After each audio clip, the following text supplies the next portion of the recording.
Grow My Cleaning Company teaches owners of cleaning companies just like you how to grow your company, make more money, and finally take charge of your financial future and your life.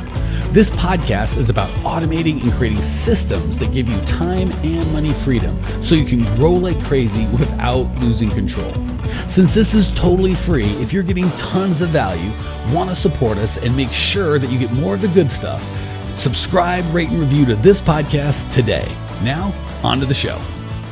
Hey, Cleaning Nation, so excited to join you. It's just me today. I believe my bride and my little man, Christian, are at the pool, so hopefully I'll be enough.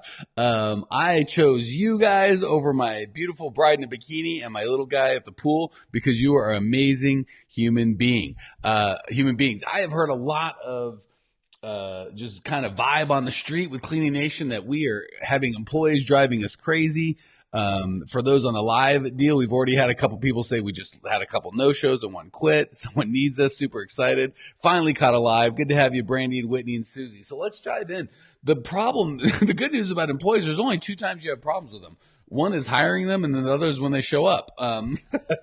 So that is that. And we're going to deal with both of them, how to get them without making it so crazy, and how when they actually do show up, they can make your life better as opposed to worse, and move from this huge pain in your neck to people that actually bring you joy and help make your life better and your business better, not worse. So the problem is, so many people can't find good employees, but without them, we find that we are just a cleaner.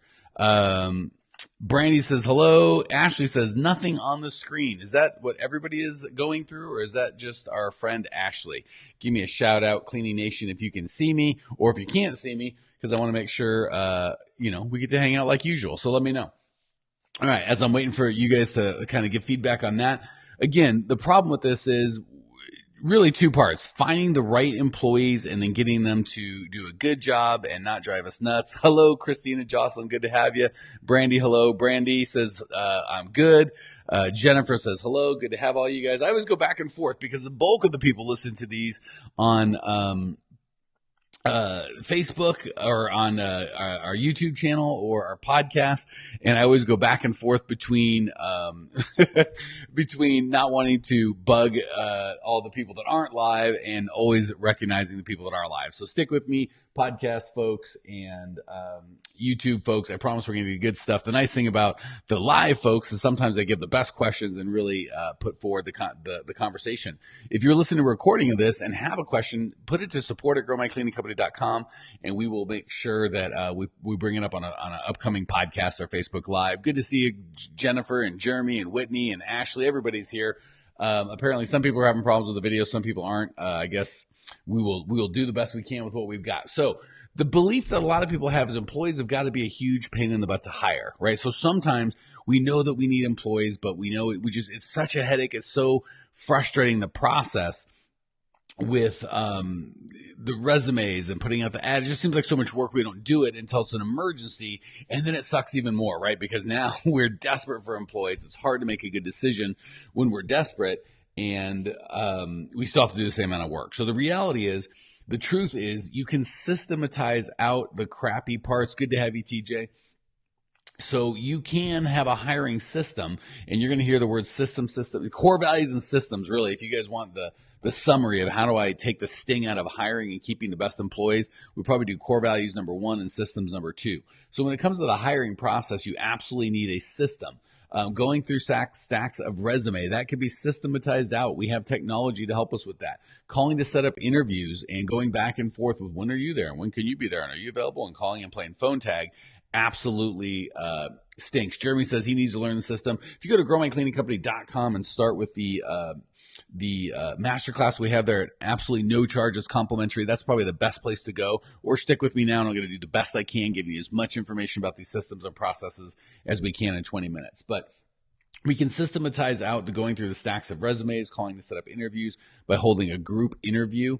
that eliminates just a lot of problems, right? Because if we've got a group interview, we can automate a way for them to come to the group interview, and you don't have to go through the resumes because you're going to do your interview, and if 3 people show up or 1 person or no one or 10 people show up, it's the same. Well, if no one shows up, it doesn't take any time. But if you get a lot of people showing up, it takes the same time as one time. So it really eliminates you going through the resumes, calling to set up an interview, having to do an interview for one guy that doesn't suck or is no good or doesn't even show up. So systems and processes can eliminate a lot of the painful parts of doing the hiring, and you want to make sure those systems are running all the time. It is crazy talk for when I hear owners of cleaning companies say we're not hiring right now. If you own a cleaning company and you are looking to grow, you should be hiring all the time. We want a system that's constantly going to get the people that you need to go. Because honestly, the talent is what we are all going to be competing for. But I think I got frozen there for a second. I plugged in my phone to my computer to charge it, and iTunes popped up and crashed the whole thing. So all that to say, we want to make sure we have a hiring system that serves you, that makes hiring, I don't want to say easy, but at least painless, or far, far less painless, so you're not going through stacks of resumes. And we want that hiring system working all the time, so we don't hire an emergency. Kim Johnson, who's got a great culture, we're going to start talking core values. I happen to know, because they're in our Millionaire Mastermind group, that they are amazing with their culture. They've got a great hiring system. Kim would tell you it still needs to be tweaked, but we would disagree with her. All right. The next thing is everyone sucks, right? We get this false belief that everyone sucks. No one wants to work. They're all losers, blah, blah, blah, blah, blah. So there's two realities that we need to change. It's going to help create the systems and beliefs that are going to make you successful. First, it is okay if 90% of the people suck. And I promise you 90% don't suck. But even if they did, it's okay, because you only need typically, even if you're a very fast growing company, if you're less than 2 or 3 million in revenue, even as a fast growing company, you're not going to need to hire more than 1 person a week. And if you have 100 resumes a week, if 99 suck of the applications, the resumes, whatever, you only find 1 good person, that's enough. So I really want you guys to focus on, do you have enough to reach your goals? And that's all that matters. So it's okay if 99 out of 100 resumes are no good or not qualified. As long as the 1 out of 100 is enough to have you hit your goals, you're good to go. So we want to get off the everybody sucks and onto the what do I need to make this work.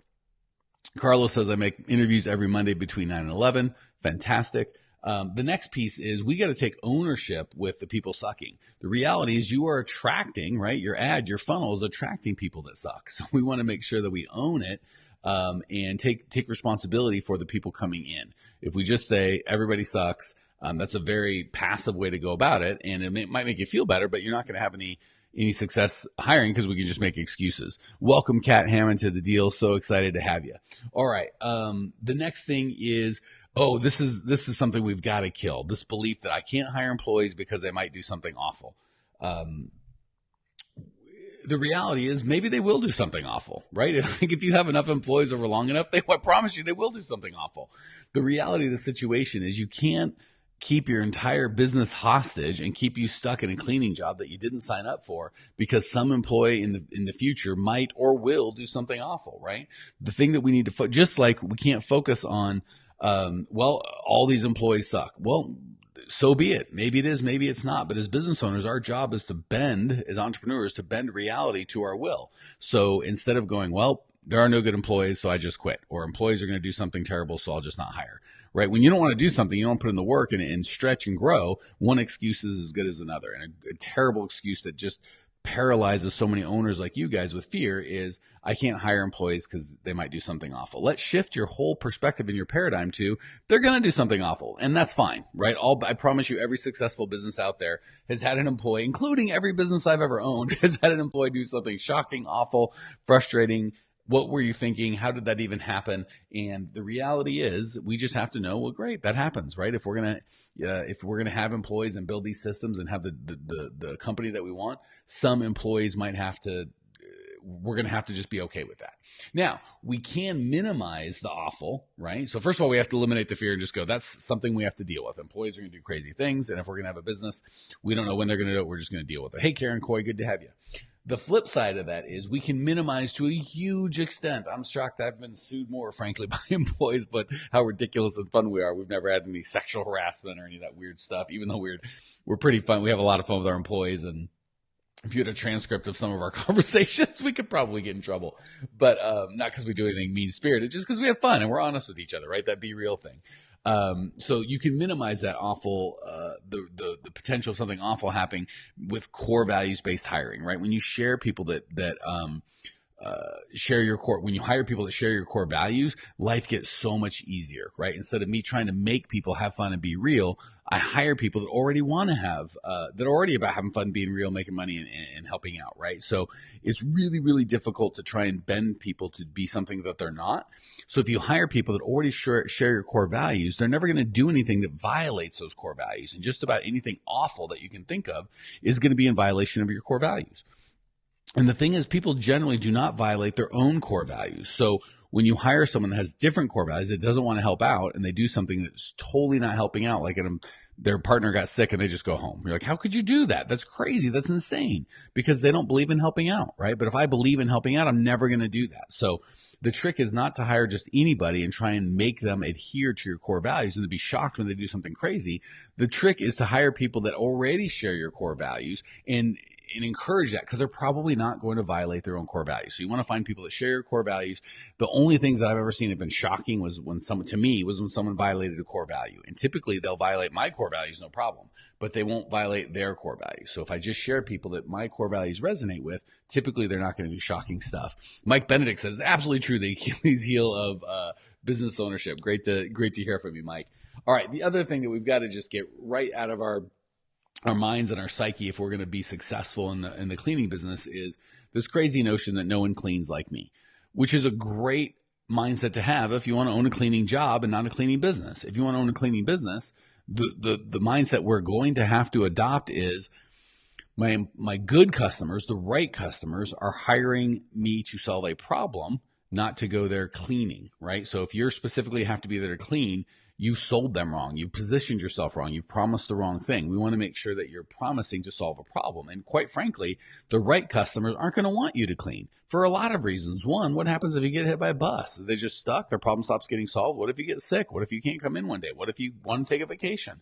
There's all manner of reasons so a lot of people talk about, oh, we promise the same cleaner over and over again. That's crazy talk to me, right? You can't promise another human being is going to do anything ever, right? We never know what someone's going to do. So we want to make sure we promise to create a solution and solve a problem for our customers, not have a certain human being show up.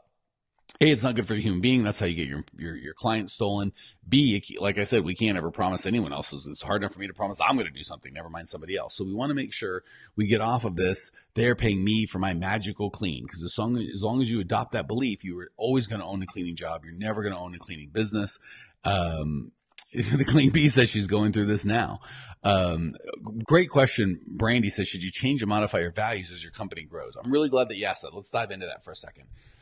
So really, we don't decide on our core values as much as we discover them, right? So I'm never going to go to, me and my management team go up to some cabin in the woods and decide on what our core values are going to be, right? Our core values are what our core values are. I am who I am. I've had the same core values for the last 15, 20 years in 5 or 6 or 7 different businesses, right? So typically they're not going to change, to answer your question, Brandy. You might modify or clarify how you communicate them, but I've been about being real and helping out and having fun and making money for 20 years since I've been in business. That's just who I am. And that being real part, I wasn't always that. I didn't always demonstrate. I tried to not be real and tried to pretend like I was super professional and act like I wasn't. And so yeah, what you might do is modify. And Kim says if your core values change, and they typically don't. They might if something traumatic or amazing happens, but what you really believe in at your core rarely changes. If it does, it's going to be every decade or so. So typically you shouldn't be updating your core values because they shouldn't be changing. If you are going to update them, maybe if you're just going to clarify them or communicate them in a more effective way. Great question. I really like that conversation. Michaela says at this point, but ready to get it together and own a cleaning business. You really made me realize own a cleaning job, not a business. Great point, Michaela. And I hate to bring pain to you guys, but that is a huge shift. That is what we do is this community is Cleaning Nation. Is I desperately want to unleash the entrepreneurial power in every single one of you guys and gals. It is frustrates me to no end, right? A lot of why we do what we do and spend so much time with you guys and gals is because I see the potential in so many business owners that were not put on this earth to clean toilets. And there's nothing wrong with cleaning toilets, but that's when you want to be an entrepreneur. I truly believe that entrepreneurs are going to be the savior of this nation, right? They're who creates jobs and revenue and make things move and build and create and serve. And they make our entire population better. So when an entrepreneur like you feels like you are here to build something and grow something and hire people and really create and make an impact on your community, and instead you trade that in for cleaning, that not just hurts you, it hurts your family, it hurts your community, it hurts your employees, it hurts the employees that you're not going to hire, all the people that could have opportunity. And so Michaela says she's grateful for the channel. Appreciate you, Michaela. So many people are saying they're going through this now. Turning down work is another thing. We don't have a system for employees. We end up turning down work, or we don't even find the work, because if in the back of our minds we're like, I'm going to have to go clean this thing and I'm already flat out exhausted, it can be hard to put your heart and soul and really try to get new work. So Jennifer's so happy you found this. So glad to hear that, Jennifer. Appreciate and honor to serve you. So it really is at the core of any cleaning business is the employees, and that those are the key or the lever or the shift to move from having a cleaning job to a cleaning business or employees. And the difference is, it doesn't sound like a lot, but if I can't take a vacation, or when I take a vacation I stop getting paid, that's a job, right? If I stop working for any reason, because I want to take a vacation, because I want to work on my business, because I want to do anything, if I stop getting paid when I stop working, that's a job, not a business. So another crazy thing is I can't afford employees, right? I would like to, but I can't afford it right now. That presupposes when you stop cleaning, you're going to sit on your butt and do nothing. And if that's the case, that may be true. Maybe you can't afford employees. But if we're going to replace the cleaning work with the running your business work, you can't afford not to have employees, right? Because when you're cleaning, who is running your company? The answer is nobody, right? And again, that's moving back into a cleaning job, not a cleaning business. So typically when I coach folks and they say they can't afford employees and wages aren't the problem. Their bidding and billing systems aren't set up properly and they're not charging enough. So sometimes one problem looks like another. So typically if you feel, yeah, perfect. My only employee, Brandy says, my only employee quit today. I'm so sorry, Brandy. Saving up cash flow to hire a few people. We definitely want to make sure if we don't have enough cash or business isn't paying enough, we want to look at our bidding and billing oftentimes. All right. Another thing is I can't do all the paperwork, right? I'm scared. I talked about some of my favorite owners of cleaning companies are immigrants. They're new to the country. They're unfamiliar with the laws, and it can be frustrating and scary for people that were born here or immigrants that they don't know the paperwork. The good news is we pay people to do that. So I don't want you doing the 941s and 945s and W-2s and the W-3s and all the paperwork and the withholding, all the stuff. That is not something you should be doing anyway. The beautiful piece of that is if you have a problem that requires money and you have money, you don't have a problem anymore, right? And the beautiful thing is there's companies like ADP and Paychex. There's tons. QuickBooks, I think, has a system that will do all of your payroll for you. They'll tell you exactly what you owe. They'll take it right out of your account. Costs a couple $100 a month, typically maybe $100 a payroll, give or take. It's not free, but when you're charging enough, there's plenty of money. So don't let not being able to do the paperwork scare you. You just have to hire the right company to get that taken care of for you. Another belief that kills us, and I've seen so many people go through this, which is, Lachelle says, walks away from her desk job this week. Congratulations. And she only wants to work for a couple months running a cleaning job. Absolutely, Lachelle. Go to growmycleaningcompany.com and check out that masterclass video. It's going to get you off to a much, much faster start. So I've seen so many people fall for the hoax or the fool's errand of, if I just pay more. They get so frustrated with their employees being not bad, but not doing what they want and not showing up on time and just driving you crazy. They pay more. And they're like, if I just pay more, then I'll get better employees. Again, that's typically not the problem. And you have to pay fair, right? If you try and take advantage of people or screw people or pay the very bottom of what you can, what the market is, you might not get the best employees. Again, you want to have a system for how you pay as opposed to going by emotion. And we talk about that in the Clean Profit Method, but you want to have a system. Hyder says, I need to get back in your masterclass. Go to growmycleaningcompany.com, totally free. Jump right in. Kat, Hyder, Lachelle, all of you guys, everyone listening, growmycleaningcompany.com is a great place to start. Totally complimentary. So many resources there.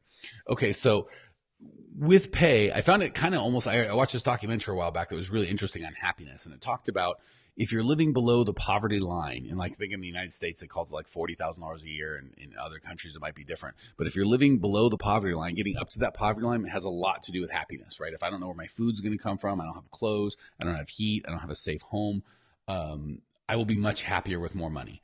The reality is, once you're over that poverty line, they found almost no correlation between money and happiness.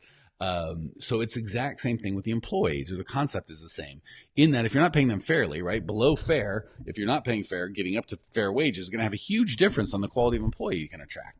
That said, once you're paying a fair wage and you've got an employee, you pay more, it's really not going to have a lot of difference on the employees that you're going to attract. So what we want to do is we want to pay fair and then incentivize to pay better.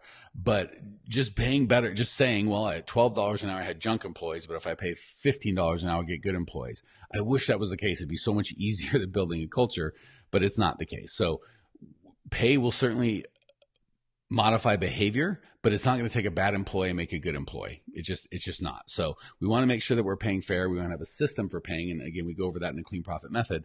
But I wish you got to get out of your mind the whole, if I just pay more, I'll get better employees, because that's just not the case. Culture fit, and really pouring into them what's going to make that difference. All right, they want a community. They want a good experience. The reason that you guys are here, the reason that we are able to charge pretty good rates to help folks is really the community, right?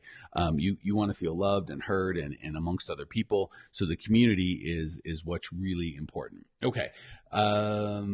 Yeah. So the reality, and the last thing that we've got to get out on people that are trying to hire, once you've cleared all these cobwebs out of your head that we've covered, is it's okay for me to clean, right? I'll clean with my employees. I'll do some of the cleaning. I'll do all the cleaning. The reality is, if you want to grow your cleaning business, you have no business cleaning. I'm going to say that again because it's really important. If you want to grow your cleaning business, you have no business cleaning. So you've got to make that a mantra. Say it 5 times every night before you go to bed, and 5 times every time you wake up. If I want to grow my cleaning business, I have no business cleaning. That has got to be the first and foremost pivotal thing. And the way to get out of cleaning is to make sure that we've got a steady stream of quality employees, have a system that's always running to attract those employees. Again, if you would like to, and again, once you do, let me just give you some good news, because we can talk about the bad news and how to kind of minimize the pain in the neck employees can be, and they can be if you don't do it right. And I'm telling you, the good news is once you do it right, employees aren't just not a pain in the butt. You actually love them. I freaking love hanging out with you guys. When I have my employees, I love them because they're great people that we build a community. They want to be a part of it. I want to be a part of it. So the beautiful thing is, once you do solve this problem, you get these systems in place, you can scale as far as your market will allow you to go, or as far as the market you're willing to go into will allow you to go. You can never clean again. You can make money while you're on vacation. You can provide jobs. You can increase the impact you make in your community, in your family. You can love your cleaning business again. So generally, when I get people that are burnt out with the cleaning business, it has something to do with employees. Either they don't have them in their cleaning and they get burnt out, or they've got them, it didn't work, and they gave up. Which kills it. Oh my gosh. Hyder says he stopped cleaning 2 months ago. Best decision he ever made. No idea why it took him so long. Congratulate, or her. I don't know if Hyder's girl or boy, but I'm so proud of you, Hyder. That's fantastic. Cool. So the next step, if you guys, gals, folks, people out there would like more help, go to growmycleaningcompany.com, sign up the absolutely free, online masterclass we have there. It goes over the 5 big shifts. It's kind of the best 40, 50 minutes I could put together to really get everybody going. And Bunny says, I need to find the best place to post an ad on employees. So first of all, I love that you're posting an ad, and I want to encourage everybody. And Indeed, by the way, .com is generally, there's some nuance to that, and there's some other things, but that's where I'd start. But the reality is, and so many people, I don't want to say fall for, but get fooled by the right place to post. Like, I got nobody here, so I'll post here. The reality is, it's the ad. We need a core values-based hiring ad. So just like on the advertising side for customers, we think, oh, Facebook ads will make me rich, or AdWords will make us rich. You know what the reality is? Copy that speaks to the person you're trying to speak to will make you rich. And if you've got good sales copy with a good funnel, really doesn't matter where you put it, as long as your people are there, you'll get response. So Indeed's the same way. Indeed is neither good nor bad. Your people are there, I'll tell you that. But if you have a hiring ad that, based on your hiring ad dictates almost 100%, and your funnel after the hiring ad is completely what dictates if you're going to get good applicants or bad applicants. So Indeed's great, Facebook's great, Craigslist I'm not a big fan of, but any of those platforms are not the key to the operation. It is the words that you say and the funnel that you follow up with. They're going to get you good people or bad people. Jason Johnson, so glad to have you, man. I got to tell you, Jason and Kim and his wife are amazing. If you ever get a chance to reach out to them, you will be doing yourself a favor. Brandy says she's got an LLC this week. Looking forward to 2 employees next month. So glad to hear all the cool stuff that you have, Cleaning Nation. Again, go to growmycleaningcompany.com. You can join the Facebook group if you haven't already to be involved in the community. If you want to be involved in our smaller community, go to the masterclass, which is totally free for the next step. Efren says, missed you again. I'll go back and watch it. For everybody here, these are recorded. I think if you subscribe to the Facebook group, if you opt in and watch that masterclass, you'll automatically get reminders of these things. So if you're in the community, even if you miss it or want to hear it again, they are available. I think our Facebook page, if you like that, I think you'll get them. But they're pretty easy to find. And of course, you can always reach out to support@growmycleaningcompany.com if you need help. All right, guys, gals, really good topic. Really enjoyed the interaction with you. Hope to see you all on Tuesday. And can't wait to hear all the amazing stories of everything you guys are doing. We'll talk soon. Thanks for tuning in to today's show. If you're fired up, ready to grow, and want to see if you have what it takes to work with us at Grow My Cleaning Company, here's what I want you to do right now. Go to growmycleaningcompany.com/talk. That's growmycleaningcompany.com/talk to book an appointment to speak with me personally. I'm going to jump on the phone with you to get you crystal clear on where you are now, where you want to be, and how to get you there. Don't walk around in the dark any longer. If you are serious about growing your cleaning company, it's time to finally get the systems in place that you need to grow. We've helped hundreds of owners of cleaning companies not only grow their business and their personal freedom, but give back to their community as well. If that's what you're looking for, head over to growmycleaningcompany.com/talk and book a time to talk with me personally. I can't wait to get to know you and your business.